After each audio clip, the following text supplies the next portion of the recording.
السلام علیکم۔ اب کیا کرنا ہے سر؟ پیچھے کان لگائے بیٹھے ڈرائیور کی آواز نے ڈرانے والی خاموشی کے وقفے کو توڑا۔ ڈاک بنگلے چلو، پیچھے واپس جانا بیکار ہے، عمیر نے اسے جواب دیا۔ حقیقتاً اس وقت وہ بڑی مشکل سے خود کو سنبھالے ہوئے تھا۔ مرتے ہوئے خالقوں نے جو آخری الفاظ ادا کیے تھے وہ بہت اہم تھے، اور اسے یقین تھا کہ ان الفاظ کو ڈرائیور نے تو کیا، اس کے قریب بیٹھے مشابرم خان نے بھی نہیں سنا ہوگا۔ ادھر ڈرائیور اس کا جواب سننے کے بعد واکی ٹاکی پر مصروف ہو گیا۔ پہلے اس نے بہرام کو خالقوں کی موت کی خبر سنائی، پھر بنگلے پر موجود عملے کے کسی فرد کو آگاہ کرنے لگا کہ وہ لوگ واپس آ رہے ہیں اور ان کے ساتھ لاش موجود ہے۔ اس موقع پر عمیر اور مشابرم خان بالکل خاموش بیٹھے تھے۔ اسی خاموشی کے ساتھ انہوں نے واپسی کا سفر مکمل کیا۔ وہ لوگ بنگلے پر پہنچے تو وہاں پہلے ہی دو آدمی مستعد تھے۔ انہوں نے فوراً ہی خالقوں کی لاش جیپ سے اتار کر ایک طرف رکھی اور اسے ایک چادر سے ڈھانپ دیا۔ آپ اندر چل کر بیٹھیں سر، بہرام وغیرہ باقی لاشوں کو لے کر واپس آ جائیں تو پھر دیکھتے ہیں آگے کیا کرنا ہے، ڈرائیور نے عمیر سے کہا۔ ٹھیک ہے، اس نے فوراً ہی یہ تجویز قبول کر لی اور مشابرم خان کو مخاطب کر کے بولا، آؤ خان، اندر چل کر بیٹھتے ہیں۔ مشابرم خان نے خاموشی سے اس کی بات پر عمل کیا۔ اس حادثے کے بارے میں تمہاری کیا رائے ہے؟ دونوں کے نشستیں سنبھال لینے کے بعد عمیر نے دھیمی آواز میں اس سے دریافت کیا۔ مجھے لگتا ہے کہ یہ کوئی اتفاقی حادثہ نہیں ہے، بلکہ باقاعدہ منصوبہ بندی کی گئی ہے۔ مشابرم خان نے فوراً ہی اسے اپنی رائے سے آگاہ کیا۔ کیوں، تم کس بنیاد پر ایسا کہہ رہے ہو؟ عمیر نے اضطراب سے پوچھا۔ اپنے مشاہدے کی بنیاد پر، مرنے والے پانچوں افراد مسلح تھے اور ان کی بہادری اور پھرتی کے بارے میں بھی مجھے کوئی شک و شبہ نہیں ہے، لیکن عجیب بات ہے کہ جائے وقوع پر کہیں بھی مزاحمت کے آثار نظر نہیں آئے۔ پانچوں میں سے کسی نے بھی اپنا بارودی اسلحہ استعمال کیا، نہ ہی وہ خنجر جو اب بھی ان کی پنڈلیوں سے بندھے ہوئے ہیں۔ اگر ہم مان بھی لیں کہ ان پر اچانک افتاد ٹوٹ پڑی تھی، پھر بھی یہ بات بہت غیر فطری لگتی ہے کہ پانچ مسلح افراد میں سے کسی کو بھی اپنے اسلحے کو استعمال کرنے کا خیال نہیں آیا، خاص طور پر اس لیے بھی کہ خطرہ ان کے لیے کوئی غیر معمولی چیز نہیں تھی، اور جنگل میں داخل ہوتے وقت تو انہیں لازماً ذہنی طور پر کسی بھی برے وقت کے لیے تیار رہنا چاہیے تھا۔ مشابرم خان نے بلا جھجک اپنا مدلل تجزیہ پیش کر دیا۔ تم ٹھیک کہہ رہے ہو، یہ واقعی قتل ہے، بالکل ویسا ہی قتل جس طرح پہلے شہزادی کو ہلاک کیا گیا اور اس کی موت کو حادثاتی رنگ دے دیا گیا تھا۔ شاید وہ بھی ایسے کسی راز سے واقف ہو گئی تھی جس کی تلاش میں یہ چاروں یہاں آئے تھے، لیکن مجھے یہ سمجھ نہیں آ رہا کہ ان کا اپنا ساتھی کیسے مارا گیا۔ عمیر نے اس سے اتفاق کرتے ہوئے اپنی الجھن بیان کی۔ وہ دونوں نہایت دھیمی آواز میں اور احتیاط سے گفتگو کر رہے تھے تاکہ کوئی اور ان کی آواز نہ سن سکے۔ دو باتیں ہو سکتی ہیں، یا تو خالقو غیر اہم اور ناواقف بندہ تھا، یا پھر انہوں نے ڈرامے کو حقیقت کا رنگ دینے کے لیے اپنے ہی ساتھی کو بلی چڑھا دیا ہے۔ مشابرم خان کے پاس جواب موجود تھا جس سے عمیر نے بھی اتفاق کیا۔ اسی وقت انہوں نے بنگلے کے احاطے میں گاڑیاں رکنے کی آوازیں سنی، شاید وہ لوگ واپس آ گئے ہیں۔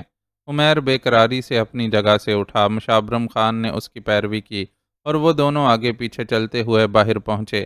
باہر لاشیں اتاری جا رہی تھیں، ایسی لاشیں جن کی حالت دیکھ کر کوئی بھی انسان بشرط یہ کہ اس کے دل میں انسانیت کی رمق باقی ہو، دکھ محسوس کیے بغیر نہیں رہ سکتا تھا، اور عمیر کا تو اظفر سے خونی رشتہ تھا۔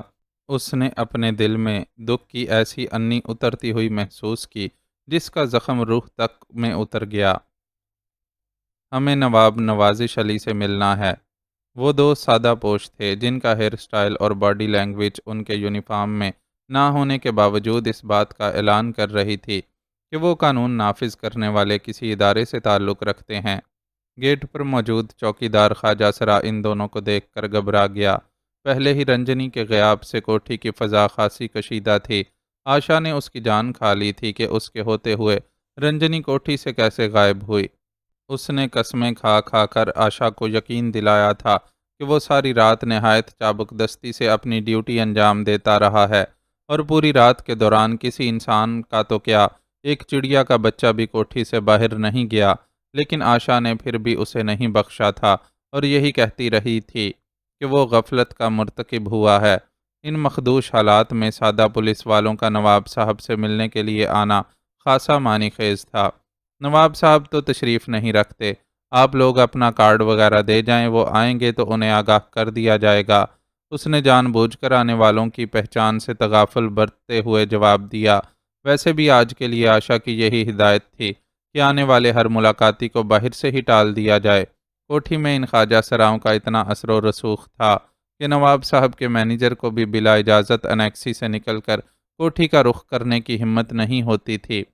نواب صاحب کہاں گئے ہیں؟ آنے والوں نے اس کا جواب سنا تو ضرور، لیکن عمل کرنے کی بجائے سخت لہجے میں سوال داغ دیا۔